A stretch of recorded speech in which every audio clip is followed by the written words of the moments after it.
Мен 3А сынып оқушы Абай Ибрахиммін.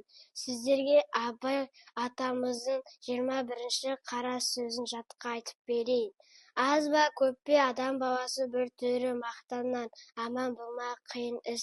Сол мақтан деген нәрсенің екі түрісін байқадым. Біреуін атын үлкендік деймін, екіншісі мақтаншақтық деймін.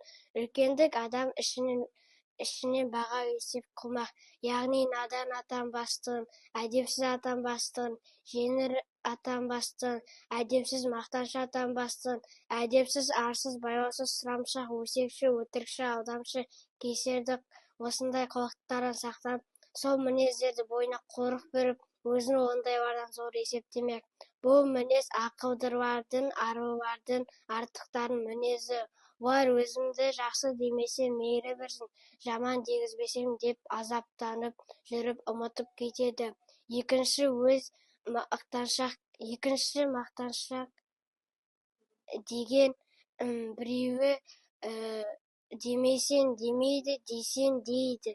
Бай десең, батыр десең, қу десең, пысық десең, әрдайым не түрі болса да десең деп азаптанып жүріп ұмытып кетеді. Ұмытпақ түгіл әуелі іс екенде бес келмейді. Мұндай мақтаншақтардың 3 түрі бар. Ол біреу жатқа мақтанар, мақтансыз дейді. Ол надан, рәки надан да болса адам. Екінші өз ерінің ішіне мақтанар, мақтансыз дейді. Оның наданды толық, адамы әбден толық емес. Үшіншісі өз үйіне келіп айтса, яки ауылына ғана келіп айтпаса, өзге кісі қостамайтын мақтансыз дейді. Ол наданның наданы, яки өзі адам емес. Жатқа мақтаусам екен деген ерім болса дейді. Еріме мақтаусам екен деген ағайыным болса екен дейді.